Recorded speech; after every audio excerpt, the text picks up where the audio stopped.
Hey, what's up guys? Joker here. Hope everyone's having a fantastic day out there. Today we're going to be talking about a few news stories in the world of tech and PC gaming. First up, we've got confirmation that the RTX 3090 Ti, which was seemingly forgotten about after the announcement at CES, is now going to be coming out on March 29th, right alongside reviews at the same exact time. So a couple of things to talk about with there, as this is now confirmed. We've already seen some aftermarket models, getting some pictures showing up online.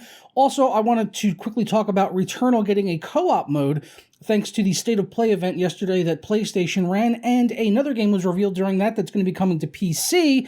Not Returnal, at least not yet anyway. It's going to be coming to all platforms, actually. A Ninja Turtles Cowabunga collection, which sounds pretty freaking sweet. So let's get fired into it. But first, today's video is brought to you by SuperCDK.com, where you can save money on games for all of your favorite platforms, as well as software like Windows 10 Pro for just $19.50, and then you can unlock the prestigious dark mode on Windows 10 and take advantage of that. I couldn't live without it.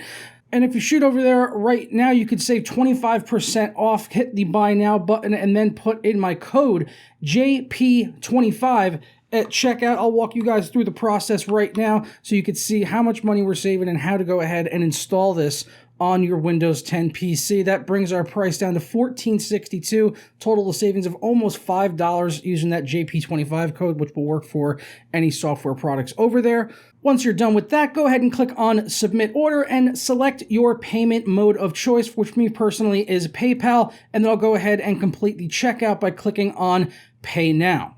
After completing the checkout, it'll bring you to your purchased order page, and it will update in a matter of seconds, or just go ahead and hit F5. Go ahead and do that one time. It came through literally immediately. I got the payment email that it had gone through and the delivery of the product exactly at the same time. Once you're done with that, go ahead and click on View Keys and Codes, and we'll get our code right here that we can go ahead and copy and paste in on Windows 10 by hitting the Start button and type in the word Activate. When you see that activation settings or see if Windows is activated, go ahead and click on that, and it'll bring up this right here, and click on change your product key or unlock Windows 10. As I already have Windows 10, I obviously don't need to put in a new key, but just paste it in and then go ahead and click next, and you are all done and set. For more information on SuperCDK.com as well as the coupon code, be sure to check out the links down in the description below. First up, let's discuss the RTX 3090 Ti. Like I said, seemingly forgotten since CES. It was supposed to initially come out, at least reviews were supposed to initially come out at the end of January, but things were put on delay, and NVIDIA really hasn't said anything official about these cards, and they still haven't actually, although we've actually seen some of the embargo information getting leaked online. Initially, it was posted over on the Chip Hell forums that the card would be launching on the 29th, and that was the review embargo as well. And now, thanks to some screen caps, we can pretty much confirm that that is actually the case. As you can see here, the 3090 Ti embargo date and time is going to be March 29th at 6 a.m. Pacific time, which lines up with how NVIDIA typically does their embargoes as far as day of the week and time of day. Usually it's 9 a.m. Eastern, 6 a.m. Pacific for when their reviews go live. So come then, the 3090 Ti will come out and reviewers will have them and nobody else will. That's probably going to be how it goes. Let's be perfectly honest, shall we? Although the card does sound like an absolute ball-tickling monster, the 3090 Ti is going to be pushing 450 hairy watts of power through your sternum, boys. Oh yeah, through your gaming PC. I don't know why we're getting very physical on this one. Getting a little excited, though. It sounds like a fucking monster. It is not going to be a massive upgrade over the 3090. However, getting that additional power draw might give it some extra overclocking and performance headroom that it might not have previously had, apart from some very high-end custom models. So we'll just have to wait and see on that. But here are the specs of the 3090 Ti. It looks like it's going to have 2 more GPU clusters, which essentially comes out to 10,752 CUDA cores versus the 10,496 of the original 3090, which means we're also going to get 84 RT cores, so only 2 more there, and we're going to get 8 more Tensor cores on it. So again, this is not a huge push over that, but the higher power means some higher clocks out of the box. Base clock of 1560 versus 1395 in the 3090, and the boost will be 1860 versus the 1695 of the original 3090 here. And we're getting 24 gigabytes of GDDR6X at 384-bit, although it is going to be a touch faster at 21 gigabit per second versus the 19.5 gigabit per second, pushing the memory bandwidth total to just over 1 gigabyte per second, which is pretty awesome. We don't have an official price on it yet, but with the original 3090 being $1,500, I'm guessing these are going to be somewhere MSRP, which honestly doesn't mean a whole goddamn thing. I'm thinking somewhere in the neighborhood of $1,800, maybe even $2,000 for the 3090 Ti, if you can even get your grubby little paws on them. And yeah, we've already seen some custom cards showing up on the market here. We can see the Boomstar coming out of China here. Obviously a manufacturer we don't really see too often in the US, but this thing is actually delivering up to 600 watts of power, and we can tell that this is a 3090 Ti because they're opting to use the 16-pin power connector versus the dual 8-pin power connector on here. So we've got that single 16-pin like we've seen NVIDIA utilize, so you'll probably need an adapter for that that'll come along in the box. And I'm sure Founders cards, if NVIDIA does Founders cards, they probably will. We've already seen the one that they showed off back at CES.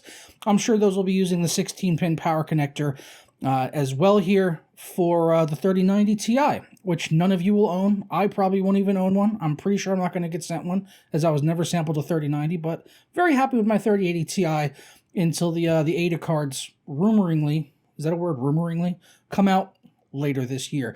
Next up, I just wanted to kind of gush about this update that's going to be coming out on March 22nd. Yesterday, PlayStation held their, what's basically become a monthly thing now, their State of Play events where they show off a lot of game trailers and feature updates and stuff for the PlayStation, games and things like that. And yesterday was no different, as they are going to be pushing out the Returnal Ascension update completely for free. This is going to be update 3.0 on March 22nd. Sadly, this game is not on PC yet, so some of you might be tuning out already by now. But Returnal was a fantastic game that came out last year. I really did love this game, and I did not expect to love it because I typically do not like these type of permadeath games, but Returnal just had something really special with the whole bullet hell type of gameplay and beautiful visuals and just super fluid gameplay, honestly.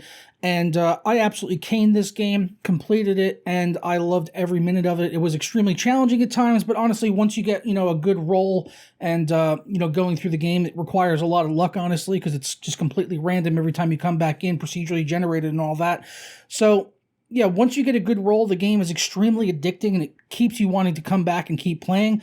And now will be no different, as I'll be happy to dive back into this, as with this update, they are going to be introducing cooperative gameplay for the main story of Returnal, which is pretty sweet. So yeah, through this update, you'll be able to play through the full campaign, seemingly, apart from the first-person sequences where you're going through the house, which is more or less just a narrative sort of thing that they had built into the game to sort of push along the story. So for some reason, that's not going to be in the co-op mode of the game, but otherwise you'll be able to play through the entire campaign, all the combat and everything like that with a buddy through this this free update, which is also going to be bringing in a new sort of a survival mode, they're called the Tower of Sisyphus, which will let you traverse up through a tower of increasingly difficult challenges. And the trailer does also warn that you will need the Icaran grapnel to be able to access it, though. That is the grappling hook, which is a primary gameplay component of the game. It doesn't require you to have beaten the game or anything, although that's probably advisable anyway, though, just for experience and all of that, to be able to do the tower halfway decent. But the grappling hook you get after the second boss, so it's not like insanely far into the game, so most people should probably unlock it in the first 1 or 2 days of owning this game if you haven't picked it up already. And definitely looking forward to jumping in on the co-op with this, hopefully with a buddy of mine who never picked up Returnal. Are you listening to me, Kurt? You absolute whore of a man, you twange flange. I don't care if this game still costs 55 quid. You better pick up Returnal so we can play some co-op come March 22nd. Oh yeah, I'm calling you out, boy. I'm calling you out. So hopefully I would like to play Returnal in co-op, and he better get it. That's all I'm going to say about that. Next up and last, and certainly not least, this is something that is going to be coming to PC, but it was revealed yesterday during that State of Play event. And this is just something nostalgic for me. The old school Ninja Turtle games. This is going to be the Cowabunga collection. It's going to be coming to Steam later this year, along with all the other platforms as well. They didn't give an actual release date yet, but they did say it's going to be in spring. So it should be conceivably within the next 3 to 4 months or so. We should see the Cowabunga collection coming to Steam. Looks like a lot of fun. It's going to have 13 classic games, including some online play in certain titles that has that. It'll have some online co-op components there, and also local couch co-op for the games that do feature more than one player modes. At least if you pick it up on console or something, but you'll be able to pick this up on PC and play it on there. Or it's also going to be coming to the Nintendo Switch, which is probably where I'm going to opt to get this game, just because I think it's where I would be more likely to play it when I'm gaming on the Switch. So that would probably be my preferred platform. But if you play the old school Ninja Turtle games back in the day on like Nintendo, Super Nintendo, Turtles in Time, that kind of stuff, those side-scrolling games, Manhattan Project, all of them, 13 old school Turtle games are going to be coming to Steam. So this is pretty sweet. And if you love those games, maybe you'll want to pick it up and sort of dive back into it. Definitely dated at this point, and doesn't look like we're getting any significant visual upgrade or anything like that, but just nice and nostalgic to be able to jump back in and play these games. So I am looking forward to it coming out on spring in just a couple of months' time. So that's all I've got for you guys today. Hope you all have a fantastic day, and let me know what you think about all the news today down in the comments below, and I'll catch you guys next time for another video. Ta-ra.